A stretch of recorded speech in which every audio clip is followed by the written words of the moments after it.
has any kind of meaning at all. It's not the final game, it's not the first, it's not. It's only about Entomb Valley, Terran versus Zerg, Zerg versus Terran, pure. Rely on your training. Let all those hours, those endless hours of training, weeks, days, months, years, not exactly in that order, let them come back to you here and let your muscle memory work for you as you try to just bring your training about and give the performance of your life here. And the map is Entomb Valley. We're loading into the game. The countdown is completed. Are you guys ready for game number 5? All right. Well, I certainly am, Grubby. This is going to be awesome. Here we go. The map is Entomb Valley. Let's go. IPL 5.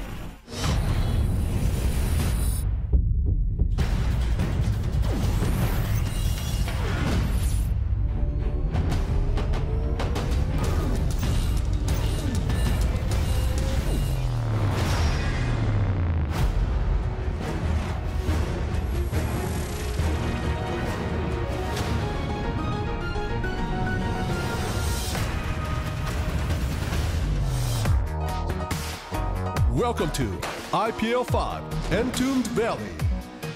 Entomb Valley is the setting for this last game of the loser bracket finals here at IPL 5. And down in the bottom right-hand corner, we have our red Zerg player trying to face a rematch with Leenock. He is... Azubu Violet.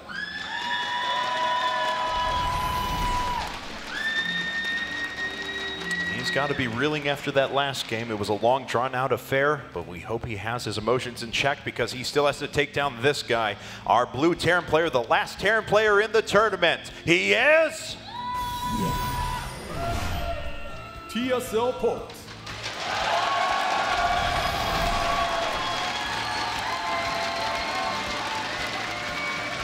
Polteon, I choose you. I didn't know that was a Pokemon. I'm okay with it, though. I could kind of see him as that. Yeah.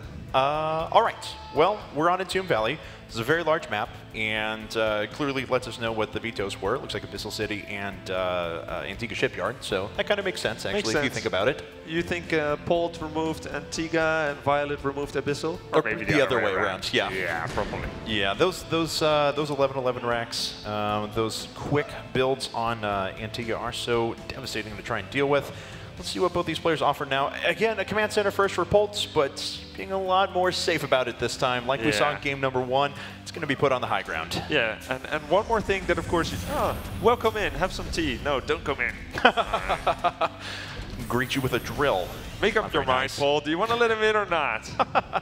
Well, he's going to shut him out and get his SEV out, which is kind of cool. Very suave move. Now, one more thing you need to keep in mind on this map. I said it's just about this map, but of course you've got to consider what you've played so far on the other maps. Now, Polt, it would not be wise for him to go 11-11 racks here, because every game he's seen, Violet has been drone scouting. Violet, he doesn't want to say, I played 4 excellent macro games. 2 of them I won, 2 of them I lost, and then I lost to a lame double proxy racks rush. Of course. So he's taking those precautions. Not every Zerg does it, but he's taking those precautions, scouts for that with his drone. So Polt, of course, he's going to go command center first again. Then, what is Polt thinking? He's, of course, thinking like, okay, you've done an 8 Zergling rush and a 12 Zergling rush. It was really annoying.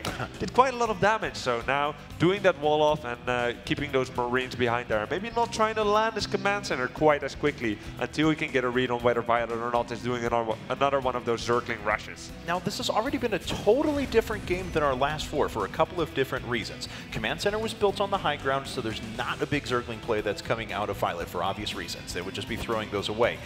So now Polt has to think, okay, well, 2 games in a row, or I guess the 2 games that I've won in this series, I did it with some pretty strong timing attacks at about the 10-minute mark. But if I do that again, you got to think that Violet's going to be ready for something along those lines, or is going to be scouting for that. So Polt decides to switch things up, go for the quick 3rd command center, but that 3 command center has not been working out that well for him in the series so far. Yeah, giving Violet that amount of time where they're both macroing up and not necessarily any early aggression for Polt hasn't been working out for him. So I don't know, man. Does Violet even have it in him to stop that attack? You know, is he very comfortable with it? Of course he has it in him, but is he very trained against that? Is he very comfortable? There we go. SCVs being killed. Nice result there with those Zerglings as 2 SCVs get killed. And a Marine. The Marine wins against the Zergling. Yeah, I mean, two SCVs and a Marine for 4 Zerglings, I'll take that trade any day. Definitely. And, so Violet does a little bit of damage there, and we'll see what he decides to do here in just a bit as Legend is looking down the cliff line for us. Is that a face? I don't know what that is. I think Legend is just hallucinating. He's so tired right now. He's just seeing things inside of the map. And now he's showing us again. No, look. Is the creep going down the side, I guess? I still don't see it.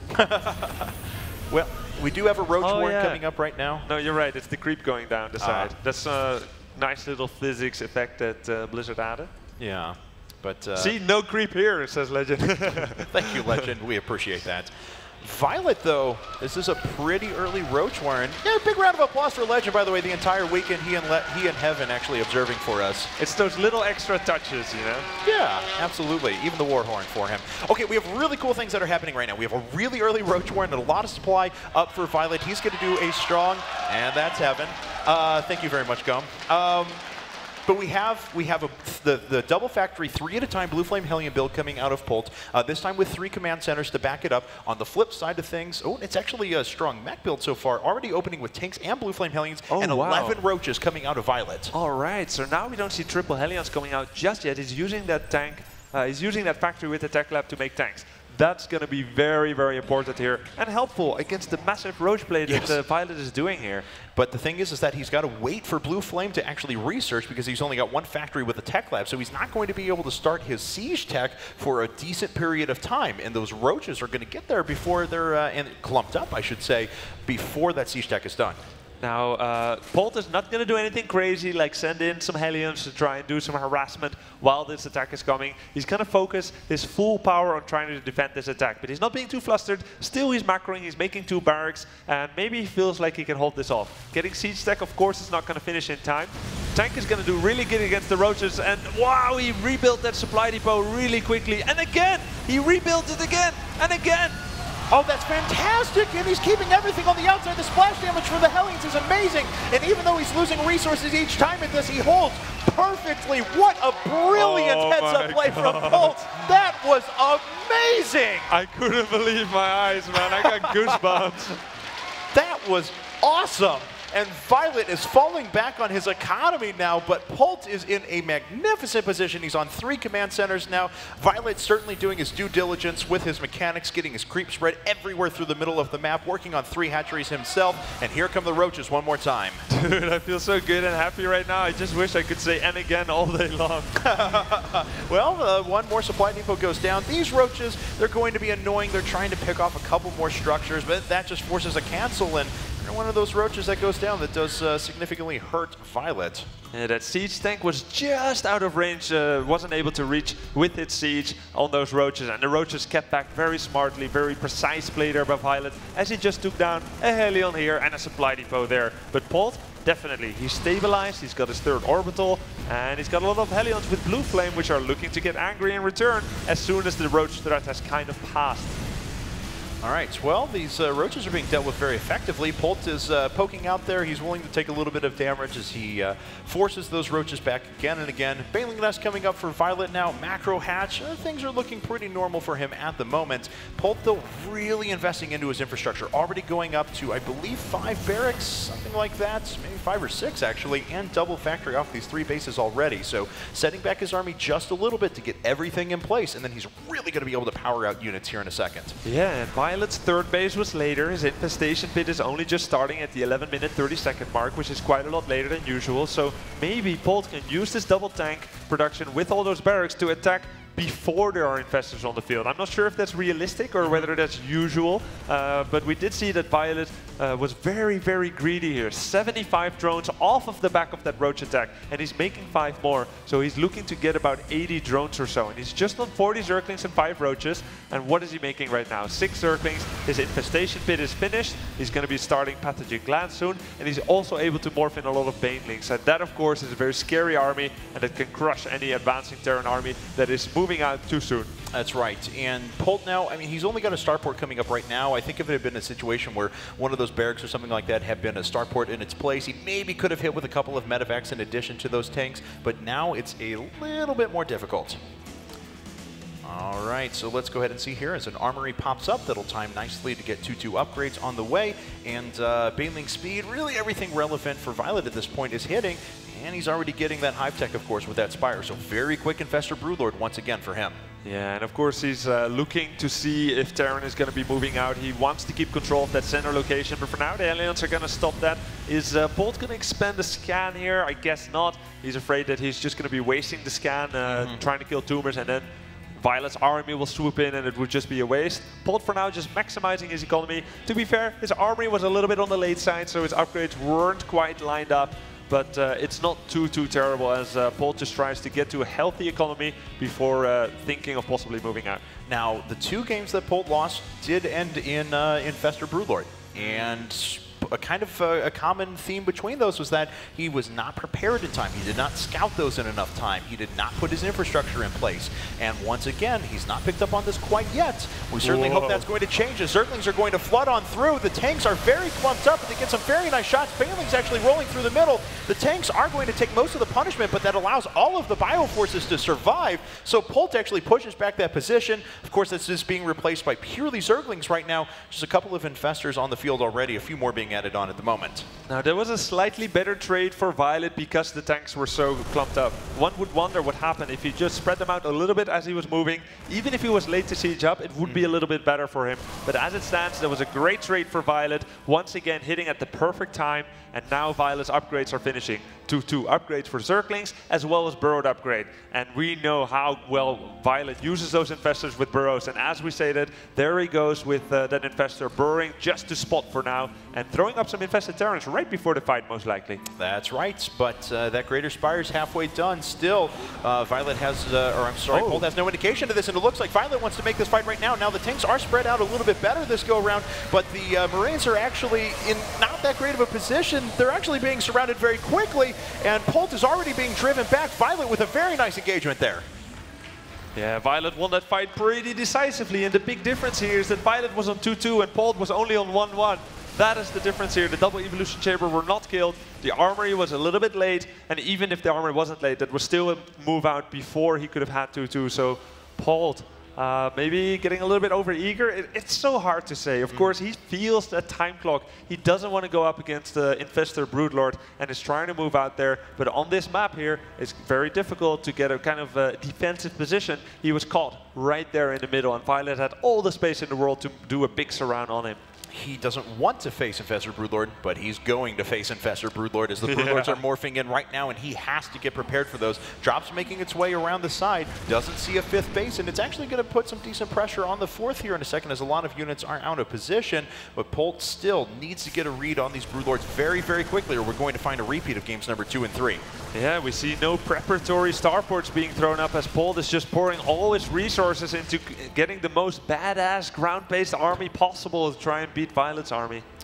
And what is the Infestor count at right now, if I may ask? So 6 Infestors, that's a decent amount. It's not an overwhelming amount. And if Polt can find a good engagement or take those out or find them a bit out of position, he certainly has the potential to get underneath the Broodlords and do some damage. But if he miscontrols even just a little bit, then Violet is going to have a big advantage. Nice job by Polt, though, to continue picking off Overlords across the map. Now Polt is going to move out and Violet will get a very early warning. Red alert as Polt is starting to move on top of the creep tumors. Violet sees everything and he's once again there with Infestor. Nice scan there. Yeah, picks off the Infestor right away. As he's doing damage with 2 drops, he actually forces a lot of those units back. So at the very least here, he's going to clear out a lot of creep tumors. He's going to retake control of his half of the map, take the Xel'Naga Tower, and be a little bit more prepared with some spread out units if Violet decides to attack. But Violet's going up to a total of 10. Yes, 10 Broodlords. That is a devastatingly powerful army. Then all Polt has against that is 55 Marines, so he better hope they don't get fungled and they don't die before they're able to get under the Broodlords. As Polt sees this, it's almost like he is surprised. Violet's army of choice in place once again, and Polt is on a full route. Yes, he is. Where are those Infestors at? I don't see them up at the front, so maybe Polt has a potential to get underneath with his Marines and do some damage, but no, they're sitting right behind these forces as the Broodlords continue to push forward. They continue to pick off these units one by one. We do see two Vikings, 12 Marines being produced at a time. No more starports being put up quite yet. And if you thought it couldn't get any worse, it just did. Violet's 3-3 upgrades finish, which means its Broodlords, Banelings, and Zerglings are going to be super effective. Okay, so the Fungal Growths initially go down, but the Infestors are actually being flanked from the side. A couple of those were picked off, but there's not enough Marines left over to get underneath the Broodlords, and they continue to push Polt back. Violet with an incredible engagement there. In the meantime, Polt has a secret expansion there on the island on the left side, and Vikings are taking shots at the Broodlords. Marines are getting under a Broodlord and taking down another one there on the right side, but the bank of Violet was pretty impressive, and he's getting back to 200 supply with a massive inflow of Zerglings. He's got 68 Zerglings on the field with 30 more coming in, and GG! Violet takes the win 3-2. Violet advances into the grand finals for a rematch with FXO Linak. Our last Terran player is eliminated. You can see the look of relief on Violet's face after losing 2 games to that quick Marauder Hellion strike. He is back in it, and he wants revenge. Violet now going up to 7 series victories here with only 1 loss against Linak. 1-3. Can he do it? Can he come back against Linak? We'll have to wait and see. It's gonna be a good one. Guys, we are going to go to a break. It was a pleasure casting for you, though. You can follow us on Twitter. I'm at Kevinaki. He is at FollowGrubby. And don't forget, guys, to pick up your merchandise right now. The store is actually closing right before the grand finals, but we are going to have a best of 5, possibly a best of 3 after that between Linak and Violet right after this. Hope you enjoyed this cast. This was Grubby and Kevin Noki. We're gonna pass the torch now to Total Biscuit and Diapollo for the finals match here.